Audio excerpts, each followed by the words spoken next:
afternoon. Sorry I'm late.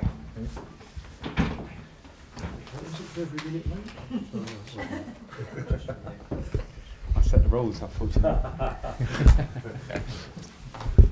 It's Christmas, Been in the gym for Christmas. Trying to get a bit in the bank.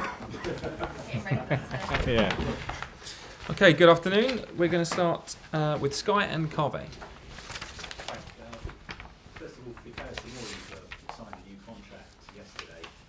How's he developed in the past 18 months working under you, and what does the future hold for him? Well, he's come a long way, and it's all his own doing. Because from the moment he came to Derby, he's shown a work ethic, a want and a desire to listen and improve himself. His personality's come out even more. He was quite quiet when he came to Derby. He's less quiet now. And yeah, I think everyone saw in his performances in the Championship last year what he did, Derby Player of the Year. But then big question marks over him in the summer. Can he do it in the Premier League?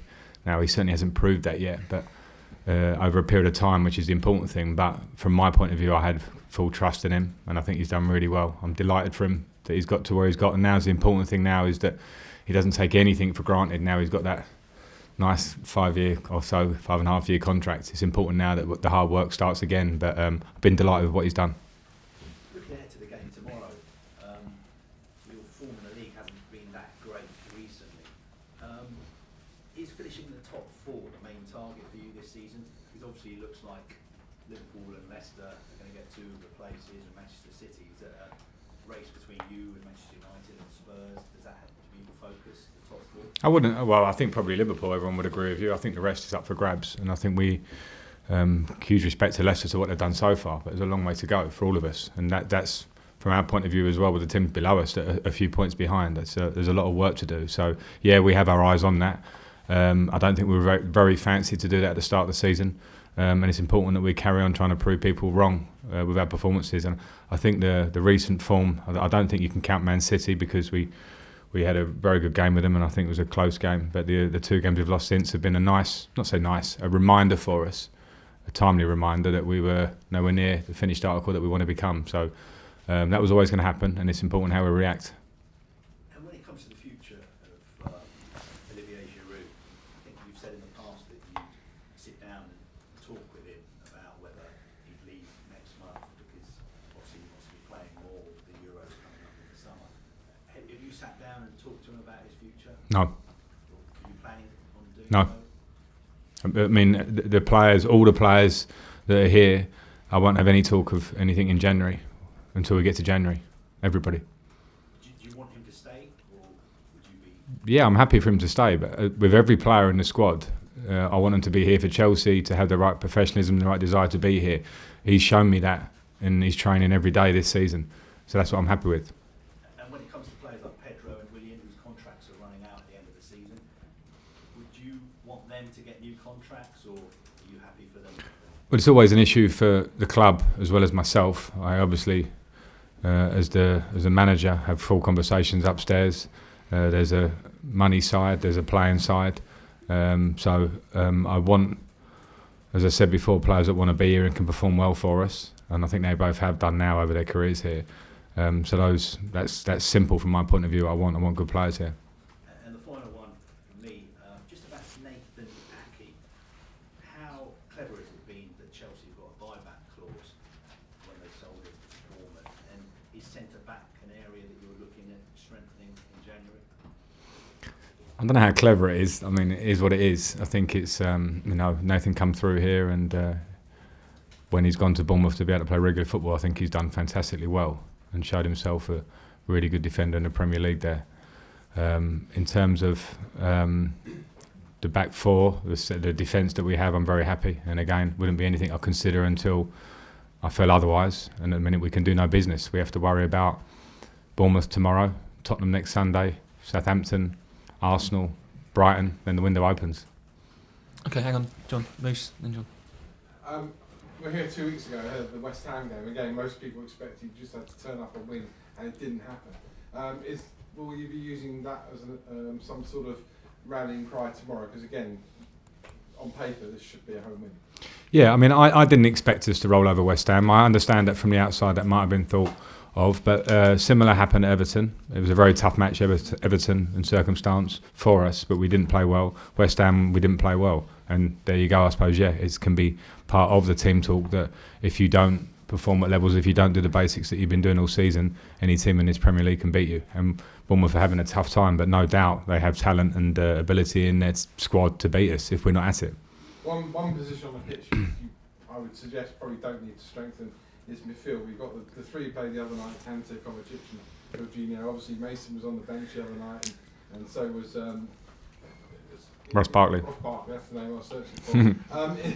In terms of that midfield role, even with this heavy workload coming up, you're going to be able to rotate them a bit more? Slightly, yeah. I think it's. I agree with you. I'm pleased with what we have in midfield. We also have Ruben coming back, although it's not going to be that soon. But I think with the schedule that we've had, the amount of games we played back to back, then I think rotation a little bit for the game and what's in front of us, because sometimes you want to change the setup of how we look, but also just for the fatigue factor and keeping people fresh. So I certainly take that into consideration in midfield. And winning after playing in the Champions League is always an issue for most clubs.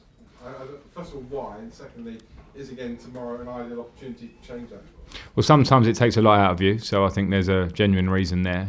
But we didn't travel, and we did play on Tuesday, so I think that's less of an excuse for us.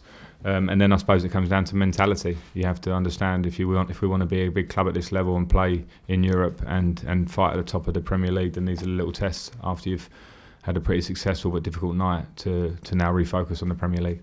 And finally, I know for the last couple of weeks you've been talking or been grilled about the transfer window. First of all, is it a bit of a test for you because it's a real chance to say whether you need to buy top quality players or not. And secondly, you've been linked with players like Ake and Zaha. I mean, I don't expect you to confirm you want to buy them, and Chilwell, but I mean, is that the kind of calibre of player you're looking at? We want a top calibre of player that can improve us, and so I won't even sort of home in on those three.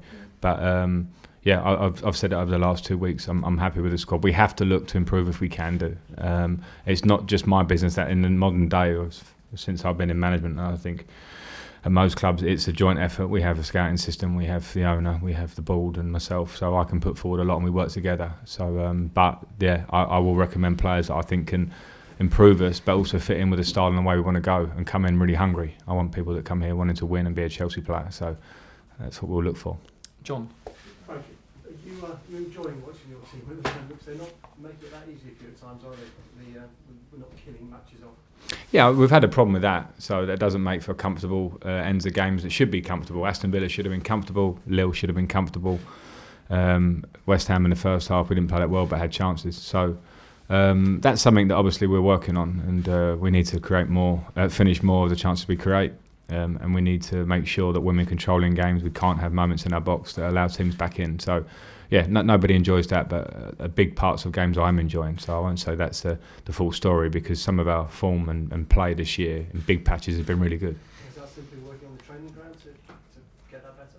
Yeah, that amongst other things. I think we can always analyse and go over what mistakes we may have made. We do that a lot here, individually and collectively, and work on the training ground for sure. Just a word on Christian Pulisic. He must be delighted with the way he's developing. How much more do you think there is to come from him? More, and a lot more is, you know, just mentioned there about conversion of chances. I think he gets himself in so many great positions with his talent and his dribbling abilities that I think more goals will be the next stage of that. So I'm really pleased with him. I've asked a lot of him. He's played a lot of games recently, back to back, in a new league that we know is very physical for him. So I am asking a lot, but he's done very well. But yeah, I expect a lot more. And one on Bournemouth. I mean, if you were to pick a time to play for Bournemouth, you'd have to say this is a pretty good one. They've got 8 players out missing. They've won the last 10. They've lost the last 5. So everyone said the same about West Ham, didn't they? You know, West Ham. I mean, Everton was slightly different because I think people expected a bounce. That was clearly a dangerous game anyway, because they're a good team as well. But yeah, I won't be going along those lines at all. I know you said you're happy with the defence, but is left back a problem area for you? So you have played a number of players there. No, I think when you look at the players we've got there and the quality of player, I don't think it's a problem. So I think we just need to make sure at all such times with our fullbacks, which are very important to me and how we play, that they join in a lot and have a capacity to get up and down. Of course, defensively we have the be on it first and foremost with the back four, but I want my fullbacks to get involved a lot, and they do. Emerson played really well the other night. Alonso was playing in a period of games we were winning regularly. When Azpilicueta goes over there, he did it in the Premier League winning season for Chelsea under Jose Mourinho. So I've got options there. Okay, last two, Liam and then Lindsay. Frank, I wanted to ask about Reece James. When you look at Liverpool and how important their fullbacks have been in an attacking sense as well as defending, do you think he has the skill set to maybe grow into making a similar impact at Chelsea over time? I don't want to compare him to anybody. I just want to concentrate on Reece himself. He's got a great role model in Azpilicueta, who's been doing it for years here in terms of how he's played in recent games. His attitude, talk about urgency and intention to get up and down the pitch and give everything and set the tone. I think that's great for Reece to see that as well alongside him every day. But Reece also brings a real quality in his delivery, in his forward play. And there's work to do with him. He knows that as a young player. So I think he's done really well when he first steps into the team. Again, like some of the other young lads, I expect a lot more from him because I can see the quality. I know him. How important do you think last season, where he played mostly in central midfield, has been for his sort of all-round development? I don't know exactly. I mean, I know he played fullback a fair bit as well. I played against him when playing for Wigan when he in both roles later in the season in midfield. So yeah, maybe it helped him in terms of being in a different area of the pitch, the different challenges in midfield. It's quicker, the speed of the game and receiving the ball in different areas. So we know Reece can do that. But at the moment for us, we're concentrating on what he can bring us in the full-back position. Okay, last question, Lindsay. Jurgen Klopp has signed a new contract to 2024. Just looking long-term, how do you feel about that as a big rival for you in the future and him securing his future for so long?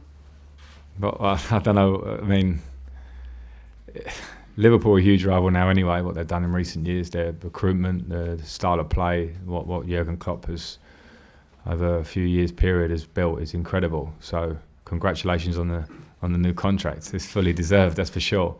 And they will remain a huge competitor. So no, I love going up against the managers of the quality and name of Jurgen Klopp and Pep Guardiola. You can go through the Premier League, we have so many great managers here. So I'm pleased. I'm not disappointed. The challenge is for us is can we try and bridge the gap to Liverpool? Jurgen Klopp or no Jurgen Klopp, but congrats for his new contract. Okay, thank you, John. Team news. No, that's all. Tomorrow he's not fit for the game, following on from the other day, but he should train next week hopefully. Okay. You said earlier. I don't know. To be fair, probably more than weeks. Yeah, at the moment. Cameras off, please.